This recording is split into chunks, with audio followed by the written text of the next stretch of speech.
rationalists, that tended to mean that he prized rationality and reason over emotions, but Hume says that reason is and ought only be a slave to the passions.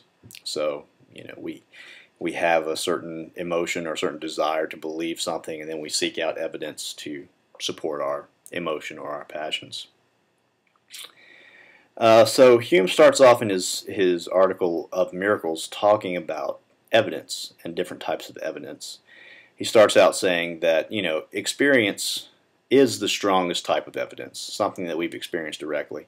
But he also points out in the beginning that experience can be misleading. However, if you pay attention, experience will show you that it can be misleading. So even still, as experience is the most reliable, still you know that you have to sort of try to find other avenues of evidence to go along with your experience, because sometimes experience can be misleading. And if there are cases where experience has been misleading in the past, then not to be as convinced by that. Say, for instance, you have the experience of seeing the sun in the sky, and you think the sun is this big, but in actuality, we know the sun is a lot bigger. So you learn from your experiences when you've been deceived by your senses. Hume says the wise proportion their belief to the evidence. So he says that the most infallible evidence we have available to us are our direct experiences. And another type of evidence we have available to us, because we don't always have direct experience, is the testimony of other people. And then, of course, there is experimental evidence. And he says in both of those cases, the experimental evidence and the testimony, you have to weigh the probabilities. If you have 3 people that tell you this event occurred, 1 that didn't, then you should probably favor the 3 versus the 1. And then, of course, you have several other characteristics that you take into account, such as how many contrary witnesses, as I said, the character of the witness. Does this person have they lied in the past? Things like that. The numbers of witnesses and how the person delivers their testimony. Do they seem nervous? Do they seem like they're lying? Do they seem like they're telling the truth? Things like that.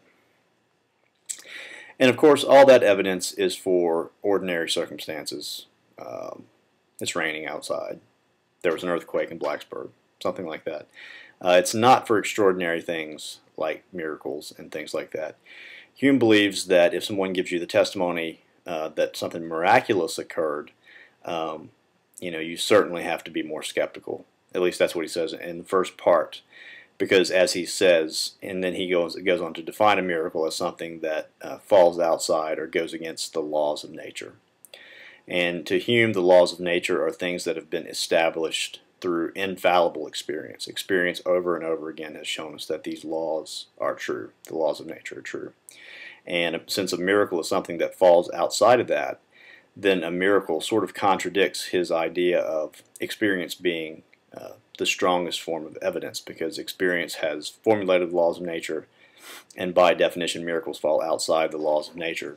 Hume says, let's see, he's got a really good quote talking about, he says laws of nature are established by firm and unalterable experience. Therefore, the proof against miracles is as strong as any argument from experience can be. But then in part 2, he wants to go even further than that, and he wants to say, there's no way that testimony can ever serve as a proof for a miracle. And he gives 4 reasons why that's not the case. The first is that human beings are fallible. Nobody's educated enough, nobody's perfect enough that you can believe that they're never deceiving you. He says no miracle has ever been confirmed by a sufficient number of people with enough good sense and education as to secure us against all delusions in themselves. So people could deceive us, depending on no matter how educated or how commonsensical they actually seem. He also says that human nature is prone to believe in superstition and wonder. With what greediness are the miraculous accounts of travelers received, their descriptions of sea and land monsters, their relations of wonderful adventure, strange men, and uncouth manners. So Hume believes we have an inherent weakness when it comes to superstition and myth. He says it's probably telling that among ignorant and barbaric cultures, superstitions and tales of miracles abound, and as a society becomes more, enlightened or educated, the belief in those miracles and superstitions tend to abate.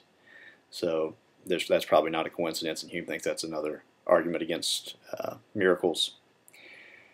And then he makes sort of an interesting claim that when miracles are used to support a religious idea or a religious organization, usually those miracles only pertain to that particular religious institution, and that religion denies the possibility of any other miracles in any other religions.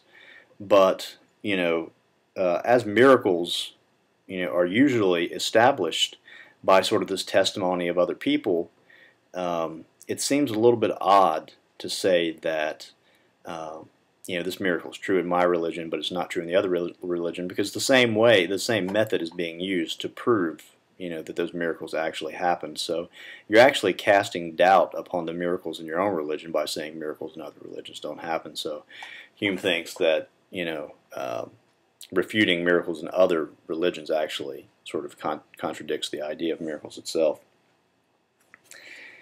He says, this is something also interesting, he says, when the wise attempt to refute the evidence for miracles, the evidence miraculously disappears, and the only form of evidence left is testimony. So essentially he cuts it down to say that the only form of evidence that's actually given for miracles is testimony, and that testimony cannot be a proof for miracles. Therefore, we don't have a rational reason to believe in miracles. Then at the end he talks about faith, and he says that, religion can only be arrived at through faith. And faith, he ends up concluding, is a type of miracle in and of itself, because it's almost a law of nature that human beings come to decisions and should reach their decisions based on the evidence. But there is no evidence, that supports miracles outside of testimony. So in a sense, we're going outside of the laws of nature ourselves, and having faith in something that we have no evidence to believe actually requires a miracle. So in many ways, Hume actually sees faith as a miracle in and of itself. So that was basically it for this past week. The coming 2 weeks, we're going to be looking at personal identity, reading some really interesting articles, Chisholm and Thompson this week. And also this Friday is the last day to drop the class, so if you're concerned about your grade or anything like that, you can come speak to me, or if you're really worried about it, then you can just drop the class and still not receive a penalty. Have a great week. See you on Tuesday.